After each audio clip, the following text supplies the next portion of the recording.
Conheça a história e as motivações que levaram cidadãos comuns a se transformarem em verdadeiros monstros que possuem como prazer o sofrimento e a angústia de seus semelhantes.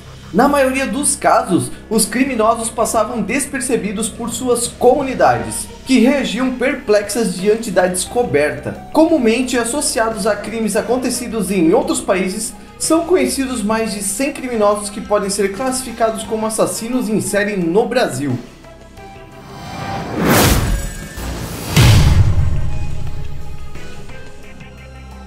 E aí pessoal, tudo bem com vocês? Eu sou o Pi e seja bem-vindo para mais um vídeo. E não se esqueçam, já vai deixando o like e se não for inscrito no canal, vai no botão vermelho aqui embaixo e se inscreva.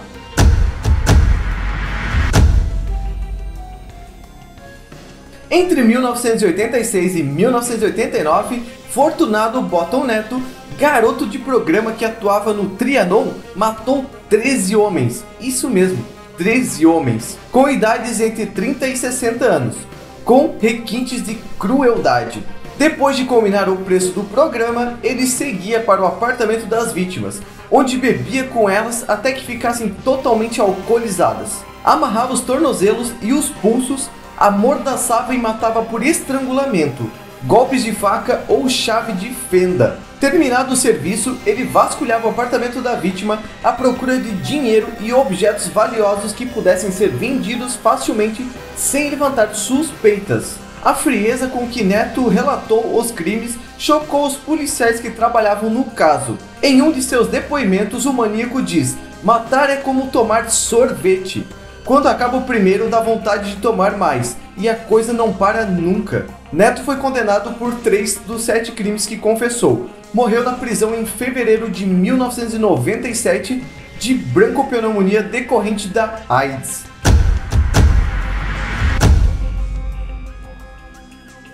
O mecânico de bicicletas Francisco das Chagas Rodrigues de Brito foi condenado pelo assassinato de 4 meninos no estado do Pará, em Maranhão. No entanto, suspeita-se que Francisco das Chagas tenha matado mais de 40 crianças e jovens do sexo masculino. Isso entre 1989 e 2003, o que o tornaria um dos mais agressivos serial killers brasileiros. Teriam sido 30 vítimas no Maranhão, também na cidade de Passo do Lumiar e 12 no Pará. Sua história ficou conhecida como o caso dos meninos emasculados do Maranhão e de Altamira, pois o assassino mutilava os órgãos sexuais da maioria das vítimas. Porém, este não era o único ato bárbaro de Francisco. As mortes eram por asfixia ou uso de objetos cortantes. Antes, ele abusava sexualmente dos garotos. Depois de mortos, de alguns ele cortou a cabeça ou dedos, de outros queimou o corpo.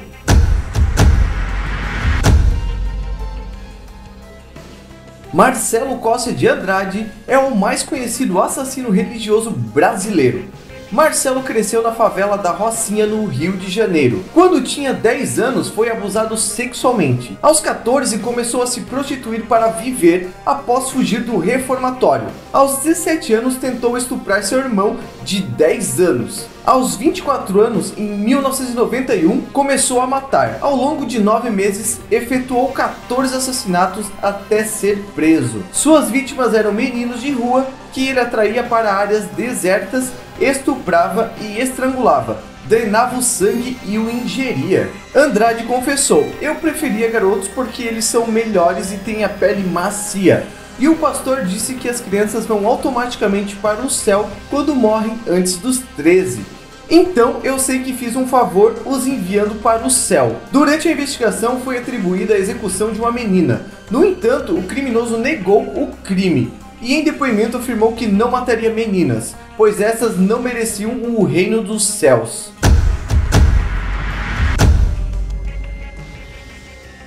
João Acácio Pereira ficou famoso na década de 60 pela alcunha de bandido da luz vermelha.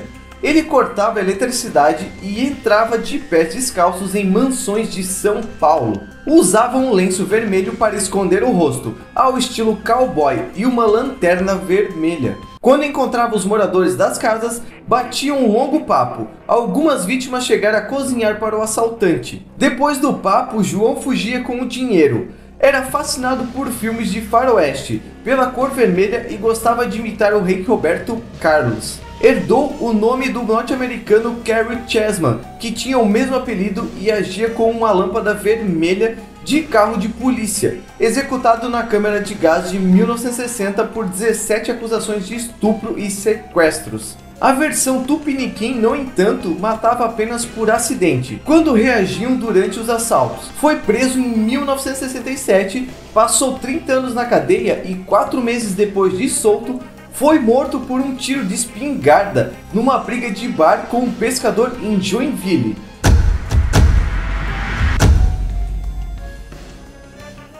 O ex-motorista Nestor Bezerra de Lima, de 30 anos, acusado de ter matado pelo menos 12 taxistas em Minas, São Paulo e Rondônia, confessou à polícia em Mato Grosso que não sabe quantos crimes cometeu nos 3 estados no período de 40 dias. O criminoso não sabia sequer os nomes das vítimas. A polícia teve que utilizar fotografias para Lima fazer o reconhecimento durante o interrogatório nos inquéritos.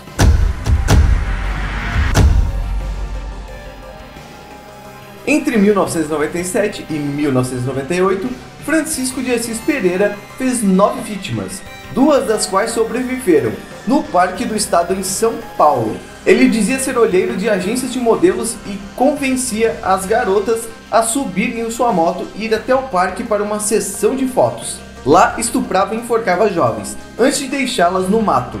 Dizia ser motivado por 3 traumas: o assédio sexual de uma tia na infância, o relacionamento com um ex-patrão e uma namorada que tentou arrancar seu pênis com uma mordida. Condenado a 147 anos de prisão, recebeu mais de 1000 cartas de amor e se casou com uma das admiradoras. Nossa, realmente existem pessoas bem loucas mesmo.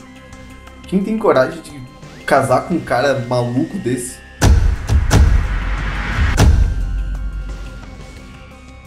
Considerado o primeiro serial killer brasileiro, José Augusto Preto do Amaral foi um escravo liberto que serviu no exército, estando na Guerra dos Canudos em 1897, onde foi promovido a tenente. Fim da guerra, Amaral acabou sendo preso em Bagé, Rio de Janeiro, ao tentar desertar do Exército Nacional. Ao sair aos 56 anos, passou a morar em São Paulo. Em 1927, Amaral foi preso acusado de seduzir, estrangular e estuprar 3 rapazes.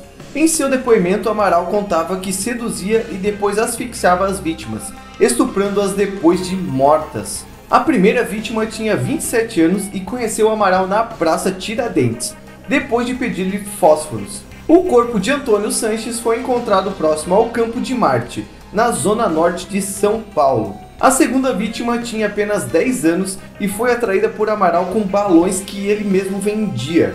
O corpo de José Felipe Carvalho foi encontrado 13 dias depois, sem os membros superiores. Antônio Lemos tinha 15 anos quando foi morto por Amaral após ser convidado para um almoço. A polícia não tinha suspeitos dos crimes, até o engraxate de apenas 9 anos conseguir escapar de Amaral e contou o caso aos oficiais. O assassino levou o menino para debaixo de uma ponte e já o estrangulava quando se assustou ao ouvir vozes e fugiu. Na cadeia, confessou os crimes, contando em detalhes como matou suas vítimas. Ele ficou conhecido nos jornais da época pelos nomes de Monstro Negro, Diabo Preto e Estrangulador de Crianças. Morreu em um manicômio 5 meses após a sua prisão, sem nunca ter sido julgado.